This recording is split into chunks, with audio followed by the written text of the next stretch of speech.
Hey there guys, I am SonicGhost and welcome back to some more Let's Play Pokémon Colosseum. Last time we made our way through Area 8 here in the Mount Battle vs 100 mode, and in this episode, we're going to be making our way through Area 9.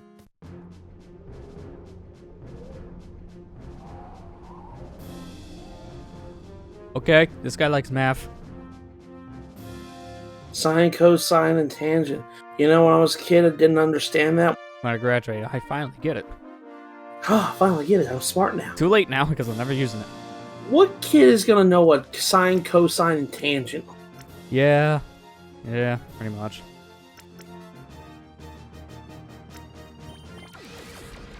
I wonder if anybody even knows in the chat what sine, cosine, and tangent are. Yeah, right? Now, in between areas, I decided to go ahead and quit the game so I can see how many continues we have. I got 75 continues. I'm pretty sure we're good to go for the rest of I this. think we're okay. Yeah. That's all I know is the math stuff. Yeah, there's math stuff. What you do, I think it's stuff you plug into equations trying to find how much the angle degree in a triangle. Yeah, it's all based around Trigonometry. Yeah, it's all based around trigonometry stuff. Yeah, because it's all based on like the certain angles. So I can tell you which is which. Sine is basically because these are all like division equations for triangles. So sine's opposite over hypothesis. Cosine's adjacent over hypothesis, and then tangent opposite over adjacent. So it's just saying which side you would do your math on. Yeah. I hate it. I was pretty good at math in school. Not to boast about myself, I was pretty good at math. I went into accounting when I did. Even then, I really didn't much. Well, accounting's hard, man. Well, there's a lot of math involved in accounting. That's the big thing. You have to like math to be an accountant. Well, the thing is with accounting is it's all about balancing. Oh yeah.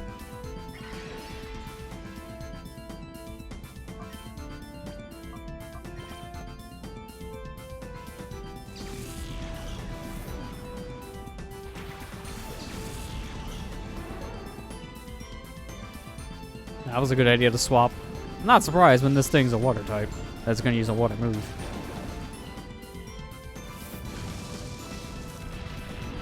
The surf animation in this game is always so goofy looking because you're always like ankle deep in water. But then when you use it against something like a werelord, it's like, please, get me out of the kiddie pool. I actually like Pelipper's like model in this game because it makes him look so silly and goofy. Oh, and yeah. he's not, generic, I'm a flying type. I don't know. I like Pelipper's model in this game, and I really wish they kind of stuck with it. Yeah, because I don't think like the beak is as big now in future games, so it's more toned down.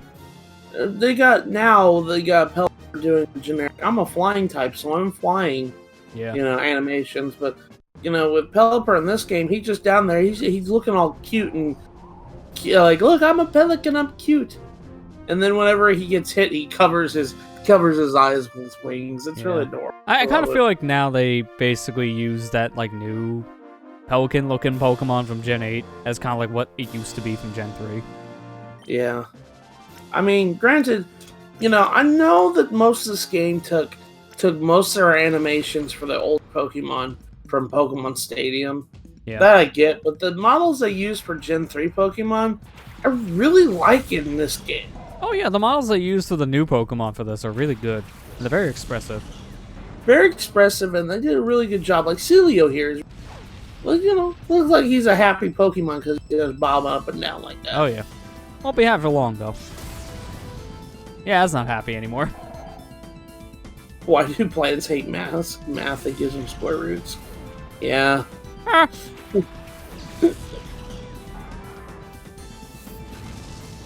And Matang over here just looks like he says, "Swiggity swooty, I'm coming for that booty." Yeah, exactly. Sweetie swooty. Zelda has that booty. That's just been a meme now for like what, 2 weeks? It's been really weird. Has Zelda got a buff? Yeah, the buff basically means more Rule 34 has been made with big butts, and like, that's not surprised. Zelda got that fat.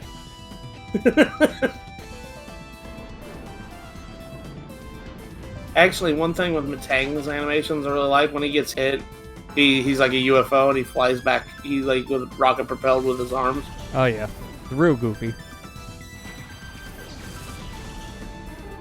That's how the P. Ventures is the greatest mathematician accountant there is. I wouldn't go that far. I appreciate the compliment. Moo. Okay, don't hire him to do your taxes. He may write moo on your form. I would go that. Give me all the moos. Moo. How much earning did you make this year? Moo. How do we audit someone for moo? I never done this before. Really? I now get the crit after Tyranitar faded? You're gonna get the crit for me, Tyranitar, so we can keep our perfect? Oh well. It's not like we need the continues. We got 76. We're good. At this point, I'll probably keep track now, because we're getting near the end, so I won't have a good chance to really dip out and check. Wait, so that means... Wait, you start out with how many continues? You start with 5, and each time you get a perfect win, you get a continue. And we're at battle 83 now. So 71 out of the 82 battles, you beat flawlessly. Yep. This mode's really difficult, by the way. The beginning is really easy. Yeah, the first half is really easy, but the later half is where it gets pretty bad. I'm looking at my Switch. I went and bought Devil May Cry on the Switch, the original one, because it was on sale. Because they got a big old sale on the eShop. Yeah, the only reason why you buy it then, because it's not overpriced. And I'm downloading it, and it's telling me it's gonna take 8 hours. I'm like, how big is this game? I mean, I know they updated a lot of stuff for the HD version, but yeah, let's see for curiosity's sake. Let's compare it to the original just for lulz.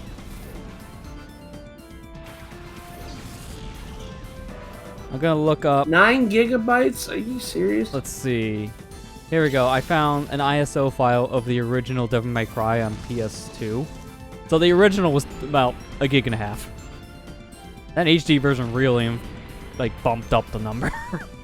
Well, I'm looking on my thing and it says it's 9.2 gigabytes. Yeah, that's like a 10th of like PS2 right there. PS2 is a 10th of the HD version size.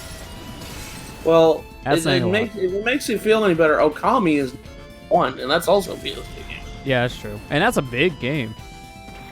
Yeah. It doesn't take up too much space. It's surprising.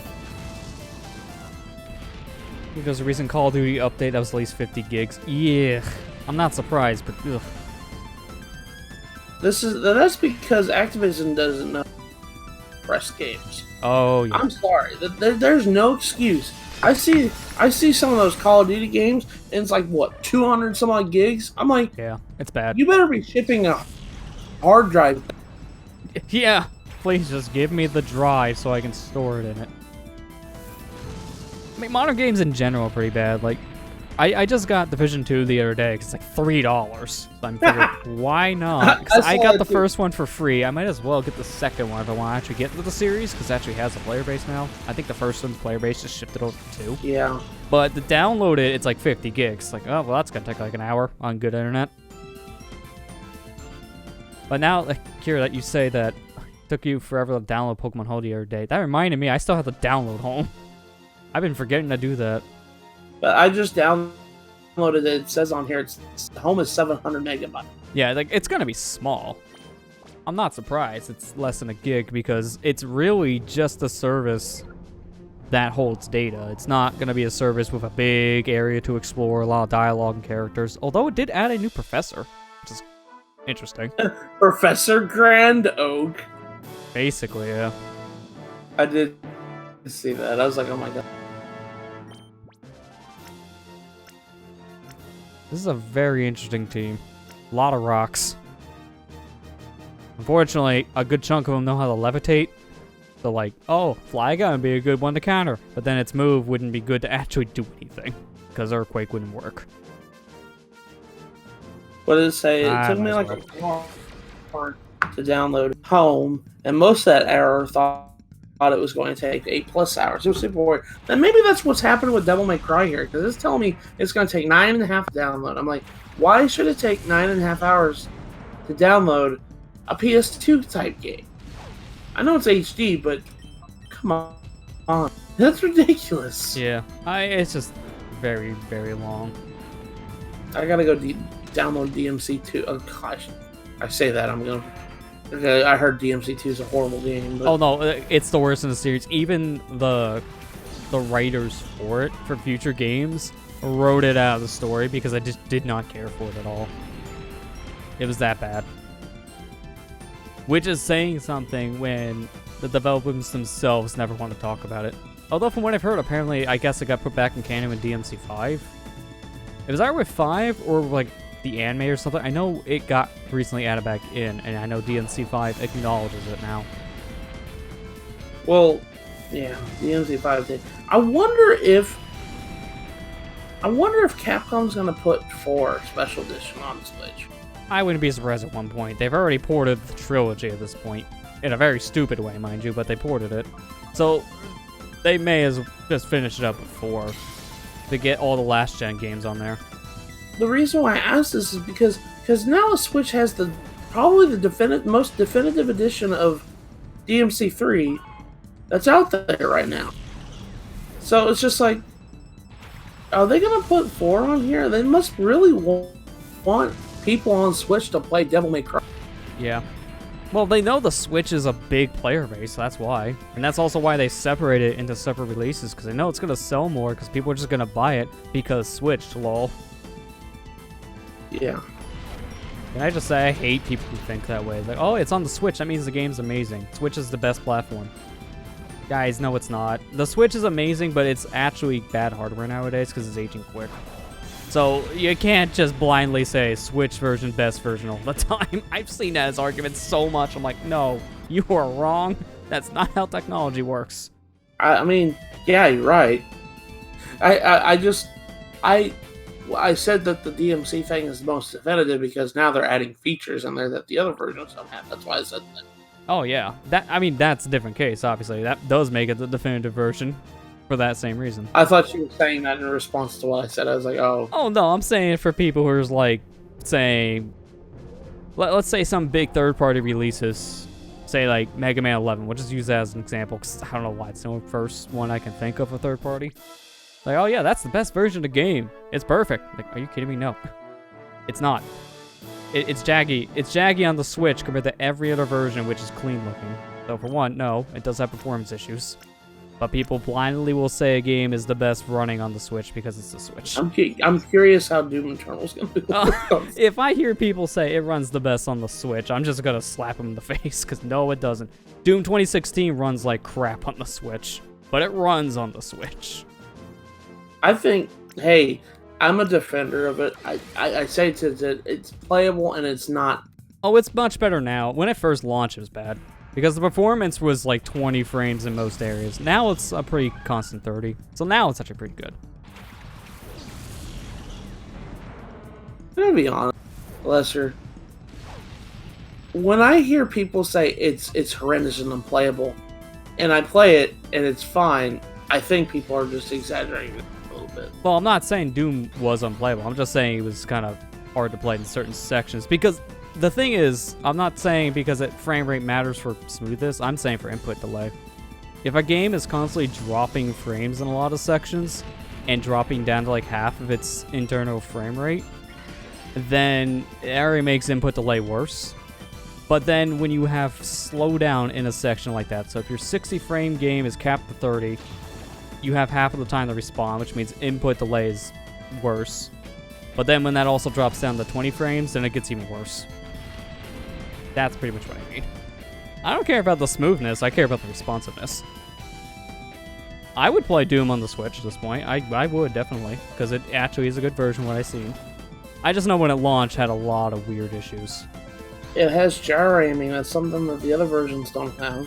Yeah. Although I've heard the gyro aiming isn't the best in that, but it's usable.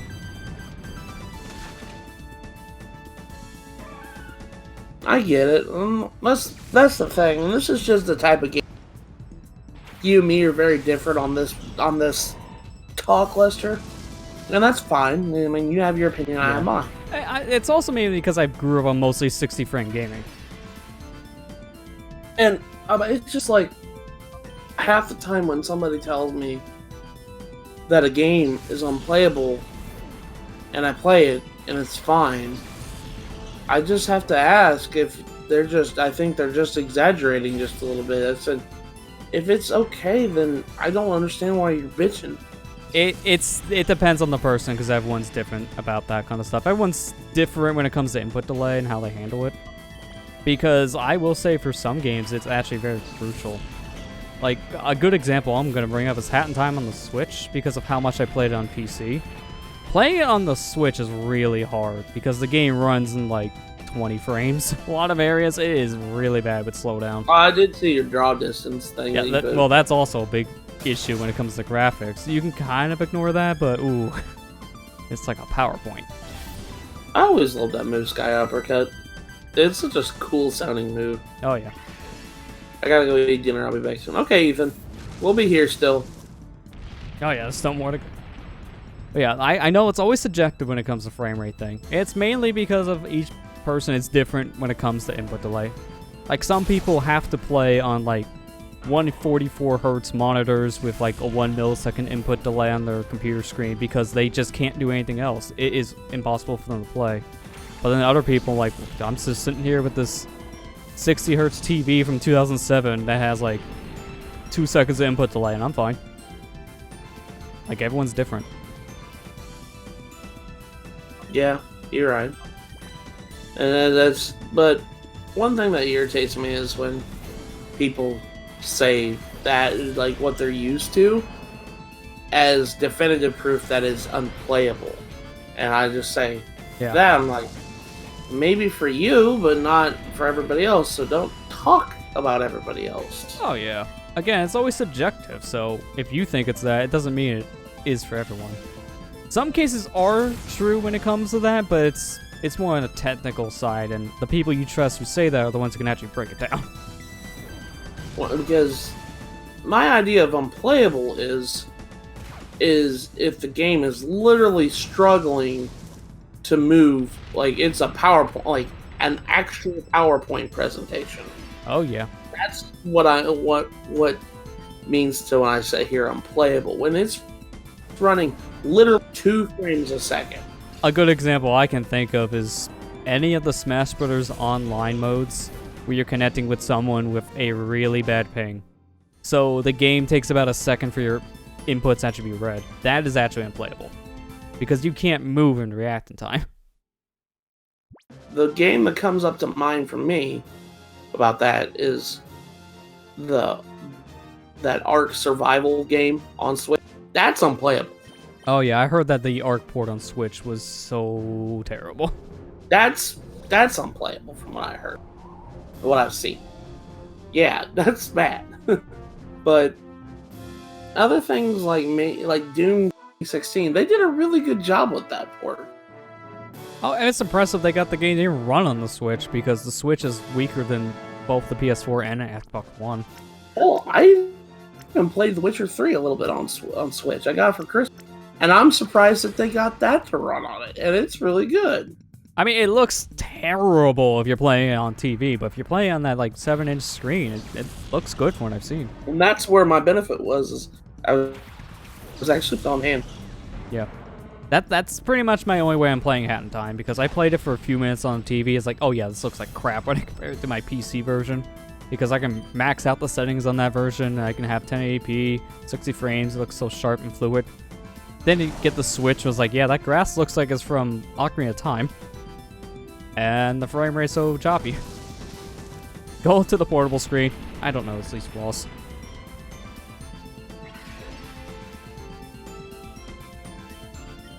one thing that we were talking about how people exaggerate things.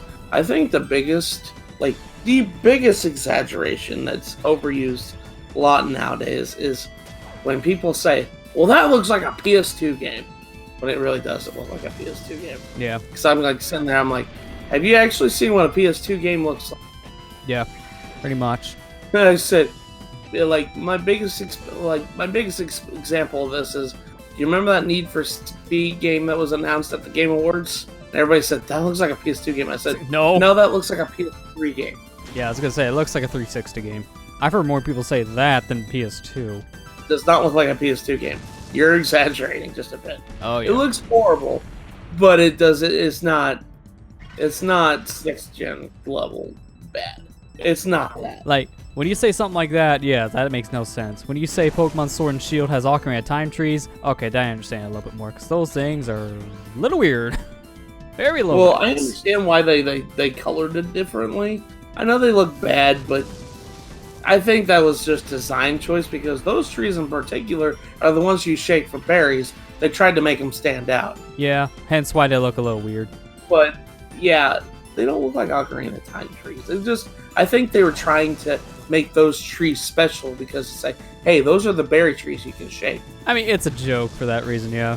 A lot of people just like to say that as a joke for the series. I mean, they do look pretty terrible, but it was like N64 quality-ish for textures, but at least it's not, you know, like a triangle.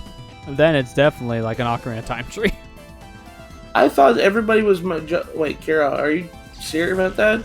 Because I thought everybody was complaining about it was the berry trees, not the actual trees.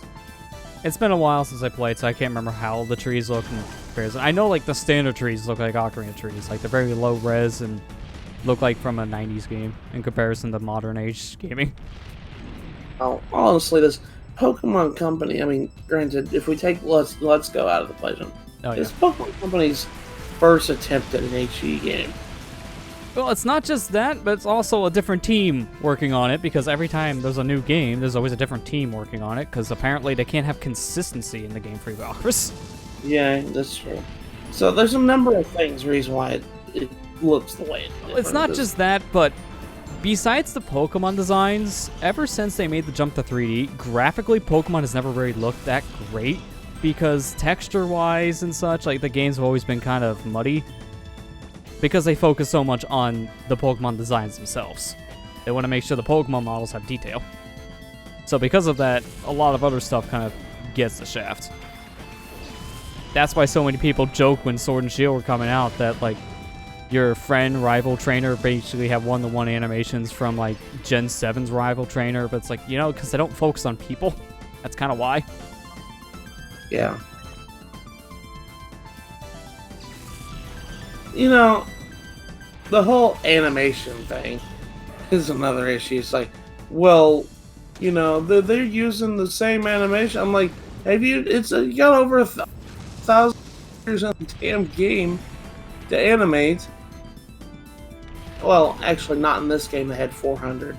Sorry. Yeah. And they had to do that because of how many there are. It's going to be way too much to keep up with.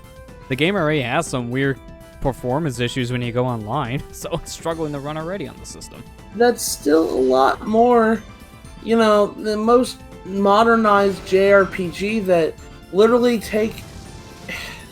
This is the thing when people just complain about that stuff all the time. I'm like, Pokemon's different than most JRPGs, because JRPGs literally take the same model, recolor it, and call it another new...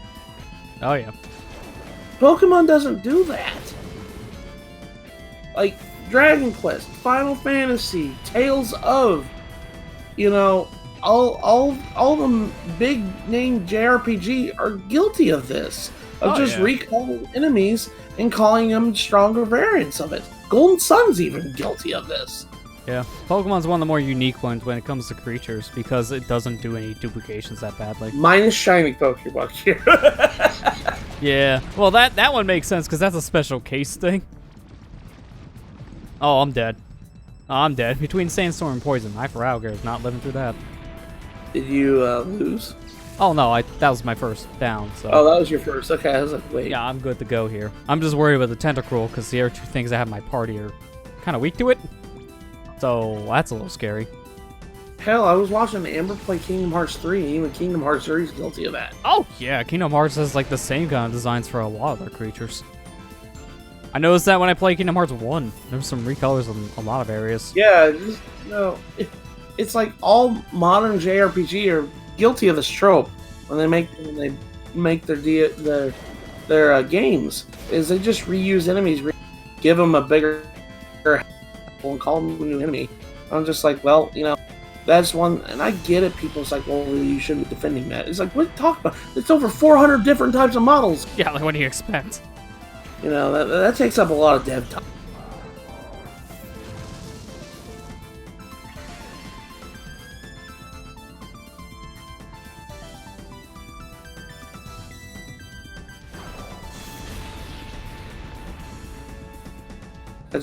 I don't know. I feel like at this point, especially with newer Pokemon, no matter what Pokemon company does with announcements of new games and whatnot, it's always going to be a contra. I mean, it's too big. That's the problem. Yeah.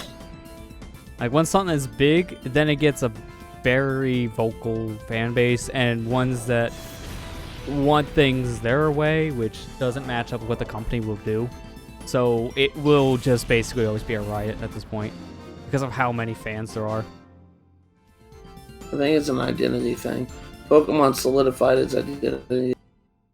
Have every Pokemon eventually. So Sword and Shield kind of breaking that kind of shook everyone up. But that's the thing. It's like, the fans at one point have to expect this to happen when we're at 1,000 creatures and no other series is ever this big. They have to some point draw a line because it's going to be impossible for them to make a game in a year.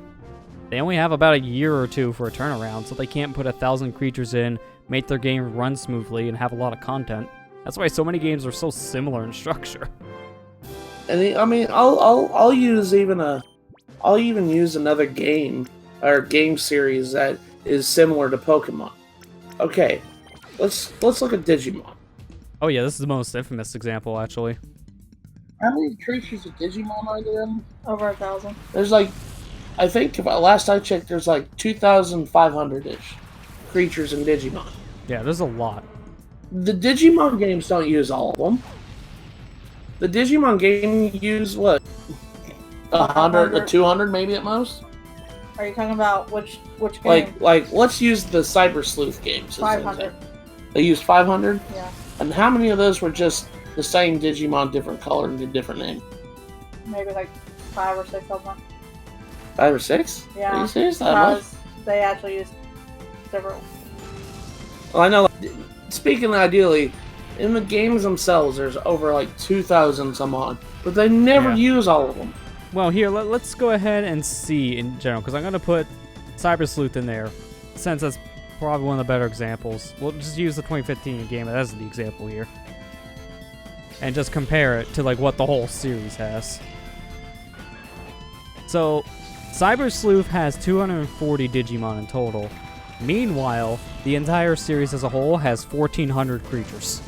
Okay, 1,400. Yeah. That was way out. So that's what I mean. It's like, Pokemon, they had to cut this off at one point so they can actually develop the games in a reasonable amount of time because they have so many creatures. No one else does this.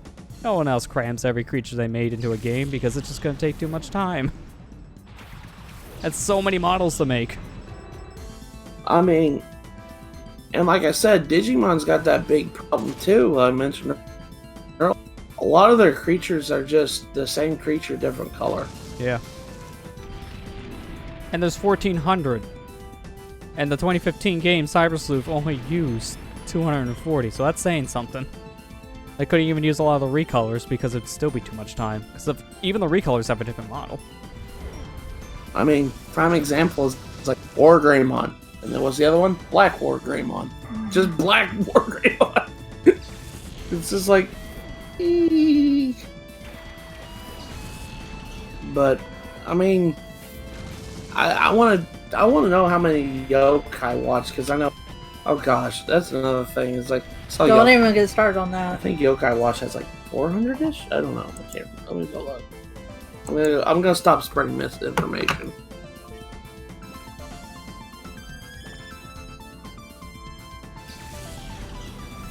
Well, it'll be hard to judge because they have a lot of different games at this point, so it's gonna depend on what we talk about now. Because I don't know like where would be a good way to find that as a number. Because I can find a lot of the names. Okay. It says here in Yokai Watch 3, there are 752 yokai. Yeah, I'm trying to see how many like total are in the whole series when you compare it.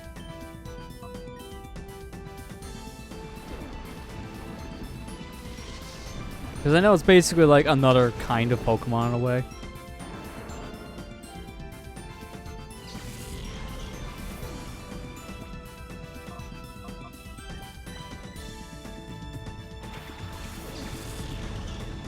Because the problem is when I type in Yokai Watch total creatures, for some reason I get total episodes of the anime. Just like, no, that's not the same thing, you know. Lester, do you want to watch the anime? I actually like Yokai Watch. I played the first one and I really liked it. Kinda a little, it's a weird little quirky game, but that's fine. I can see why it's popular in Japan. Yeah. Oh, it's really big in Japan. It's kind of almost like on the same scale as like Pokemon to them in some ways. Not as big, but it is still pretty big. Anime!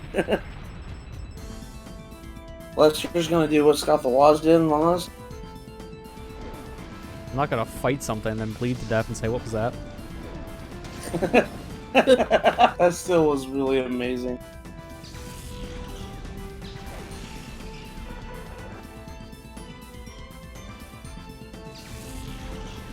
Yokai Watch was actually more popular than Pokemon. I think around the time when it first came out, it was kind of like that, yeah. 'Cause I heard when it first came out, it was booming.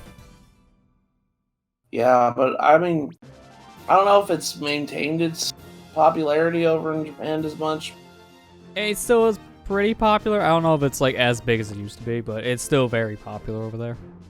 I know it's Yokai Watch 3 was like one of the last 3DS games that was over here on the 3DS. Yeah.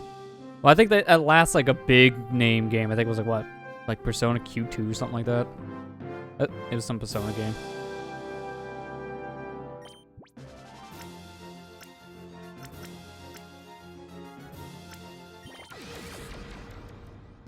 I remember getting it. I think I know my group of people that I follow that actually went and got Yokai Watch 3 because I want to get all the games in the series because I do want to play it eventually.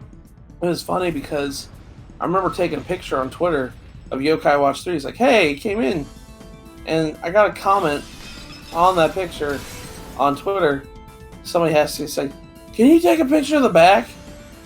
Are you kidding me? Come on! Oh, you're talking about your game. I'm frozen. Come on! You're still waiting for Persona 5 Royal? I mean, that's actually the first person I've heard that's excited for the game right now, besides Amber. I mean, we're gonna get it eventually. We're just not gonna, because there's too much stuff coming out in March. Yeah. And I don't want to. I feel like that game we can get it later and we'll be alright.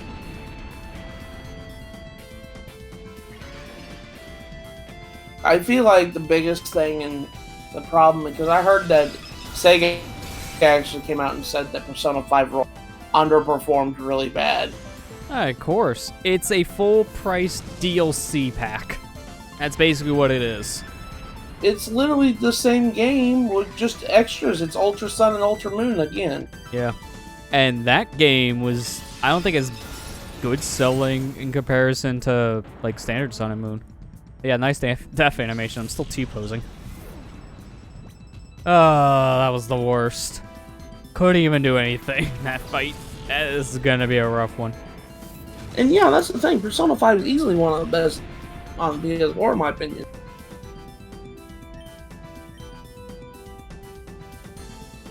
My idea for perfect crime, I'll show you. Oh, I see. It's a weird Wallow thing, which someone just basically takes Wallow and hides him. takes them out Yep. of every book. And replaces the pages. I think we're gonna actually have our first proper loss here because of stupid luck of all things. I can't do anything. I haven't done any damage yet, really. Well, I did some damage to the Glade, but I haven't done anything really to take out the team, and I'm down to my last Pokemon. This is bad.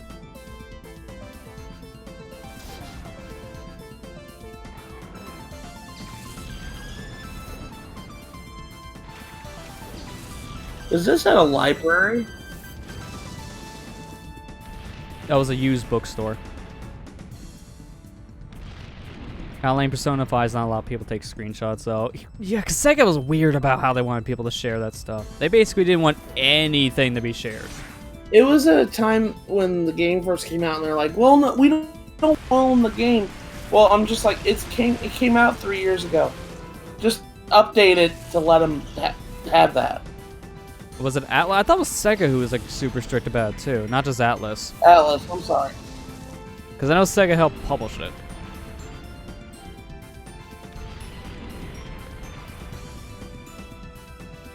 Welcome back, Ethan. How was dinner? Oh man, if this bayonet does not kill me, this is going to be the biggest comeback.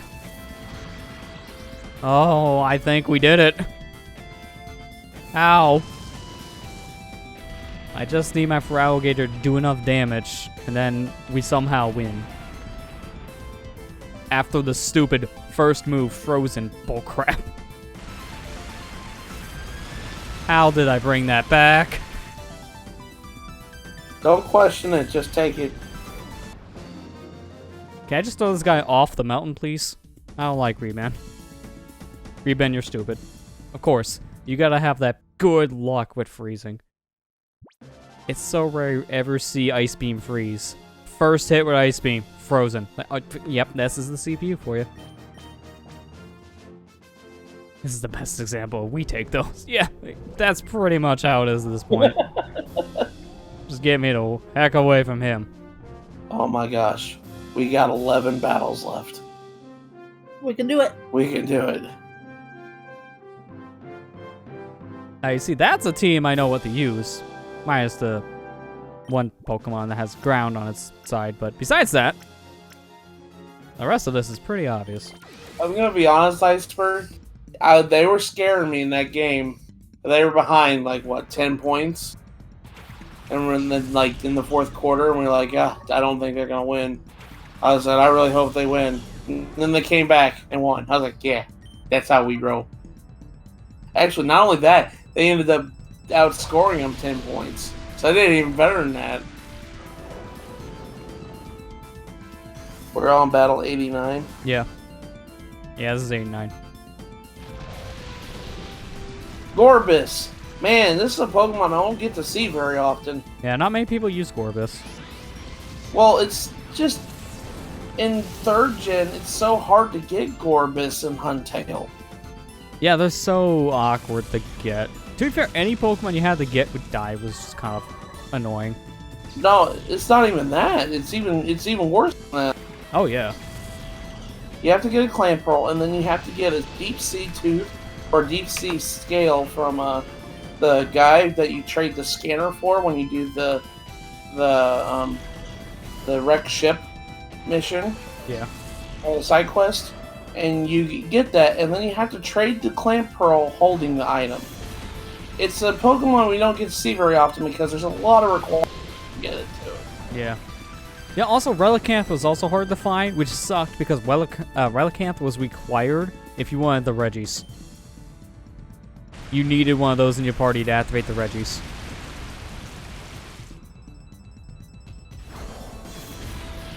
To be fair, also, speaking of which, can we also say that the Regis were some of the stupidest Pokemon in the whole franchise to probably get, because you had to know how to read Braille on a game that you couldn't physically touch the Braille in.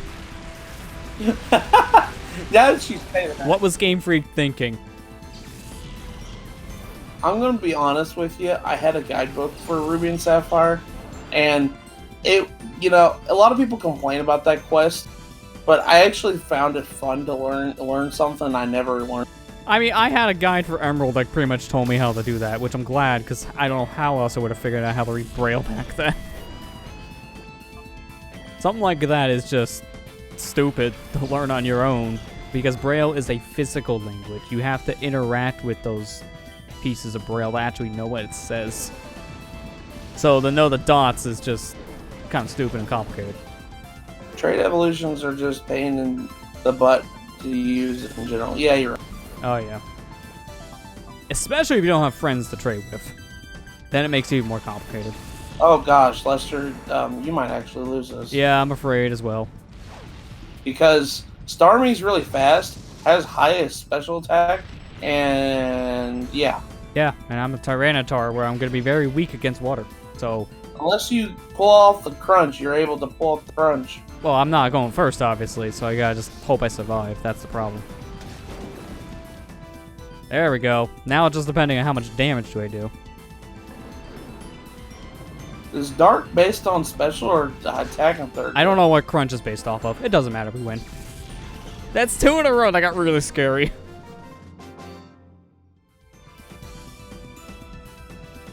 Dark's physical. Alright, then we're good since Tyranitar focuses on his physical moves. Same with Ghost, okay. Which was very confusing since a lot of the Ghost moves are special-based moves in future games and look like they're supposed to be special in this game. Yeah, Starmie's Psychic Water. It's just Starmie's a scary Pokemon because Starmie is fast and it has high special attack. Oh, and yeah. it can learn a variety of moves. Oh, speaking of the Reggies, I forgot one of these guys had all 3 of the Reggies. His body is ready. Definitely. Yeah, the Flygon too. Yeah. And a Relicanth. Speaking of Relicanth. Yeah, there's a lot of interesting things on this guy's team. Honestly, the only one that's out of place is Flygon. Did he have a Wailord too? Yeah, he has Wailord. Wait, the hell? That's a reference to the Reggie thing. Yeah, that's why I'm saying the Flygon's the weird one, but the Wailord I get. The Wailord and the the Relicanth are the references. That right there is he is a reference to the Reggie legendary event. Yeah. Well, I believe also, yeah, like to unlock the Reggies, you needed a Wailord and a Relicanth in your party. Yeah, that's what I was talking about.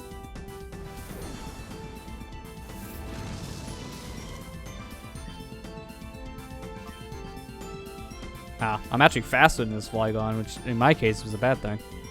Flygon's just sitting in here. Yeah, its flying animation's stupid looking.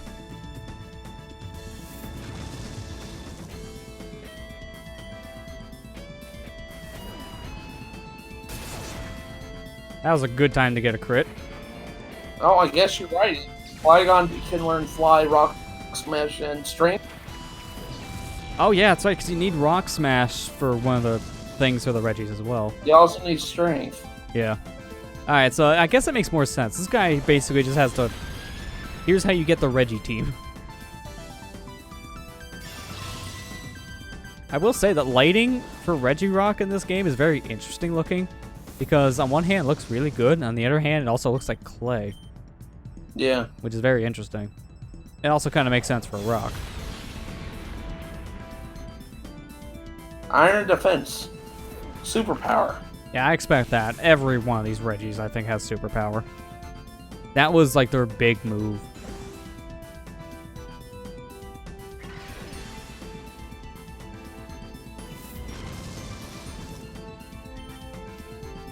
Lore-wise, golems and Hebrew legends were made of clay. It might be on purpose. Yeah, that probably is kind of on purpose.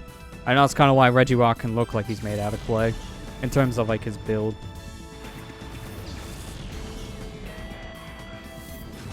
I always like the Registeel cry. The cry is so good. Bear, bear, bear, bear. Yeah.